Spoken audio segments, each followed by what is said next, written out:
People are now saying, does my vote even matter? What on earth is going on? We should have the power to recall these people, to force a by-election so they can have their say.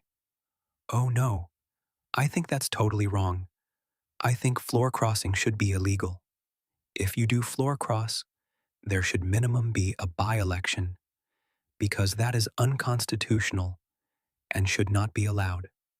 This is not a minor procedural disagreement. This is a fundamental question about the architecture of democratic representation itself. If a politician can walk into Parliament under one banner and simply walk out under another without accountability, then the entire premise of representative government begins to collapse from the inside out.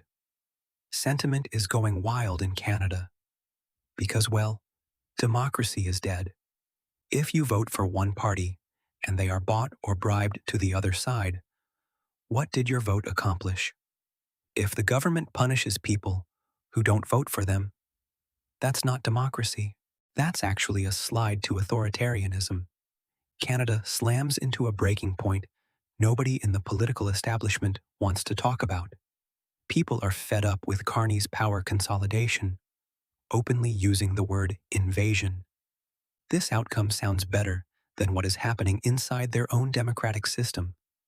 These are not fringe voices, but ordinary Canadians reaching for extreme vocabulary. Normal political language no longer feels adequate to describe what they are watching in real time. What is unfolding looks less like a functioning democracy and more like a political hostage situation. Floor crossings manufactured by backroom maneuvering, strategic by-elections timed to deliver the right seats. Public consent is turned into a performance, not a genuine expression of voters' will. The faster this is dismissed as how the system works, the faster people stop believing their vote matters. Every week there's a new floor crosser, the latest being Marilyn Gladu. She decided overnight to join the party she was criticizing on social media days before. Let us look at what happened. Mark Carney's government holds majority power. They never actually won a majority from Canadian voters. They built one after the election. 5 MPs crossed the floor. Strategic by-elections delivered the seats needed to cross the threshold. When a government claims power voters never gave them, it's not the law that breaks. What breaks is something far more important and difficult to rebuild: trust. Mark Carney fabricated a false majority government Canadians rejected in the last election to overturn the will of Canadians and give himself absolute, unaccountable power. Unfortunately, a number of MPs sold out their constituents. Democracy does not survive on procedure alone. It never has, and it never will. It survives on belief. The belief that when you walk into that voting booth and make your choice, that choice carries real weight. The moment that belief dies, the entire system transforms into theater. And right now, Canadians are watching that theater play out live in front of them in real time, and they are absolutely not applauding what they are seeing. So here is the question cutting through every conversation, every comment section, and every group chat. If your MP could switch parties after you elected them, did you actually choose your government? You voted for one specific platform, one specific direction, one clear set of values, and then your representative walks across the floor of Parliament and hands your vote to the exact opposing side. No permission asked, no by-election called, no explanation that could genuinely satisfy the people who put them there. Your ballot was effectively rewritten after the count was already finished. If that is not a legitimacy crisis, then the word crisis has genuinely lost all meaning. I don't recall any of those times where a prime minister and a party have actively gone to recruit floor crossers. So, this is something new, and Canadians from coast to coast 105,000 or more so far have signed the petition to say they don't like this, and the psychological damage from this moment cannot be overstated. Anger is something people can work with, because anger actually motivates action. But what is spreading across Canada right now is not just anger.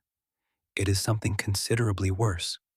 It is powerlessness, the deep, sinking feeling that no matter what you do between now and the next election, absolutely nothing is going to change, that the system has been engineered specifically to ignore you until it needs your vote again. And the brutal problem with powerlessness is that people do not fight when they feel it. They disappear. They stop voting. They stop engaging. They stop caring. And a democracy full of people who have stopped caring is not a democracy anymore. It is a hollow performance that goes through the motions, while the connection between the public and actual power quietly evaporates. A conservative MP who has represented that riding for about a decade, and her riding has been conservative for 19 years. In the last election, she received 53% of the popular vote. This is not a swing riding, and yet she decided to cross the floor and join the Liberals, and there is nothing that her constituents can do about it until the next election. And Marilyn Gladu is now the face of this entire betrayal. Not because politicians switching parties is unprecedented. It is not. It is because of what her specific switch represented. She held a long-time, solidly conservative riding. Her voters gave her a clear and decisive mandate, 53% of the vote, in a riding that had been conservative for 19 years.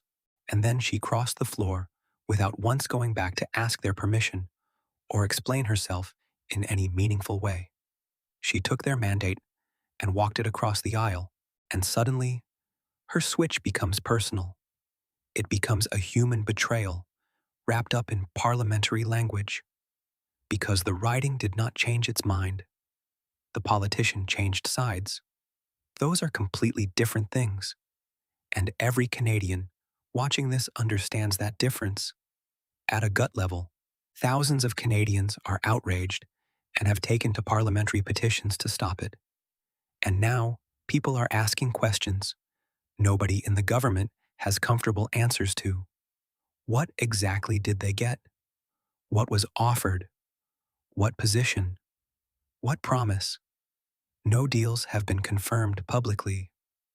But here is the brutal truth about what happens when trust collapses. Once it is gone, suspicion does not need proof to spread. It just needs a gap in transparency. And right now that gap is enormous. It is a canyon. A lot of people, over 500 emails and phone calls to my office last week alone. And the disappointment that they feel. The betrayal. This is an emotional event. It's a trauma to them, because it does change democracy. And look at what the manufactured majority actually produced the moment it was locked in. The opposition got quieter almost overnight. Before the majority, the government had to talk to other parties. They had to make concessions. They had to justify decisions. That is how a healthy democracy is supposed to function. After the majority, that conversation is essentially over. Accountability structures thinned out in real time. But efficiency without oversight is not a democratic achievement. It is just control with better marketing attached to it. Now, factor in what Canadians are actually living with economically right now. Fuel costs are punishing. Housing prices remain brutally out of reach for millions. Groceries have become a weekly financial crisis for families already stretched thin. People are not absorbing these floor-crossing betrayals from a position of comfort and security. They are absorbing all of this while already stressed, already exhausted, already at the edge of what they can handle financially. Political games are tolerable when life is stable, but they become enraging and identity-defining when people are struggling just to get through the month. The government that secured power through floor crossings is the exact same government managing this economic reality. And voters are connecting those two facts into one single story about a system serving itself while ordinary people foot the bill. Mark Carney was dead wrong. He predicted quantitative easing would lead to deflation. He advised governments to print money.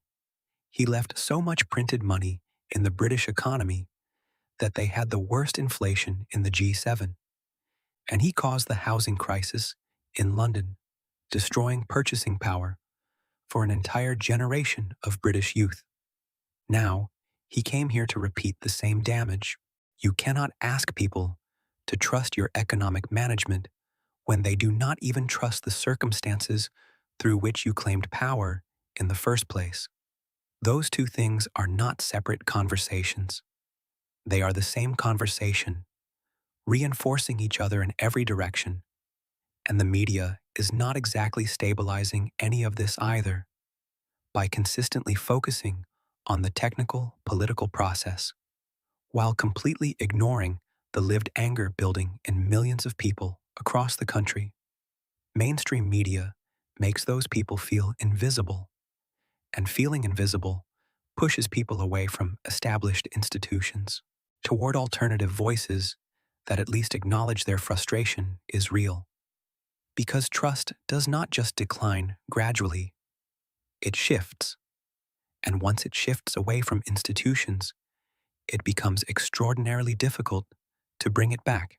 This hits hardest in Alberta, Saskatchewan, and rural British Columbia, where regional alienation was already running deep.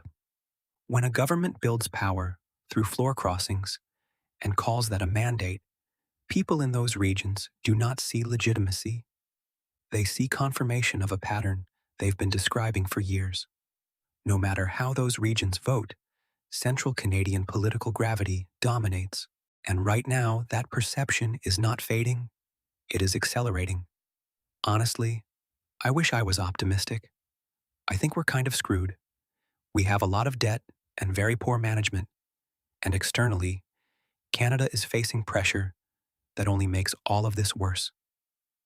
Trade tension with the United States running hot, geopolitical realignments demanding national cohesion from every serious player on the world stage.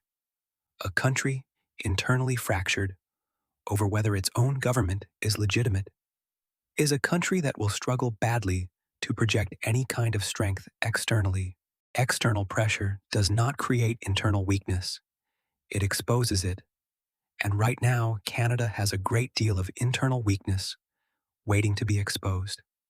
I'm a long-standing supporter of the concept that voters should be able to recall their member of parliament for switching parties. If someone is elected under one banner and switches to another, their constituents could form a petition, reach a threshold, trigger the removal of that MP, and force a by-election. The recall movement building across Canada right now is the most coherent and constructive response to this crisis so far. The demand is straightforward. If an MP changes parties after being elected under a specific banner, they should face a mandatory by-election. Go back to the voters. Let them decide whether they endorse the switch.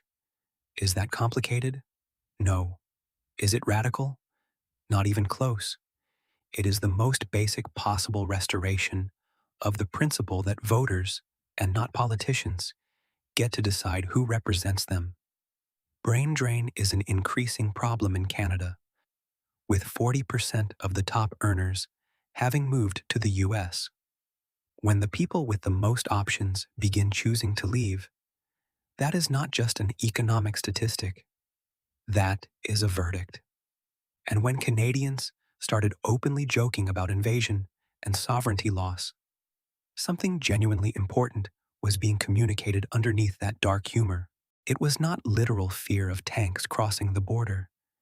It was symbolic fear. The language people reach for when normal political vocabulary no longer feels strong enough to describe how completely severed they feel from the system. A country where people joke about losing sovereignty is a country where the population no longer feels ownership over their own political future. That is a warning signal operating at real scale, and it deserves to be taken seriously. Everything happening in Canada right now connects back to a single foundational collapse running underneath all of it simultaneously. Political trust is gone. Economic trust is deteriorating fast. Institutional trust is fragmenting across every sector. National confidence is shaking at a level this country has not experienced in a generation. The floor crossings destroyed political trust. The economic pressure destroyed economic trust. The media gap destroyed what remained of institutional trust. And the combination of all three is producing something no single policy fix can address. A population beginning to genuinely believe the system no longer answers to them. And when that belief settles, it does not produce explosions. It produces something arguably worse: quiet disengagement. People stop arguing, stop caring, stop showing up.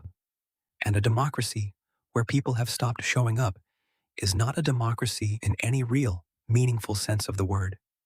He's great at making a facade of looking productive when he's actually not. Where he talked about having a deal with Trump, where is that deal? It's not there.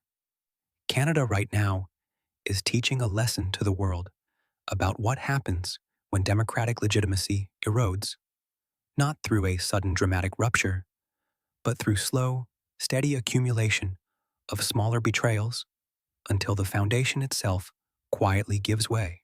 And whether or not anyone in power is willing to admit it yet, the foundation is giving way right now.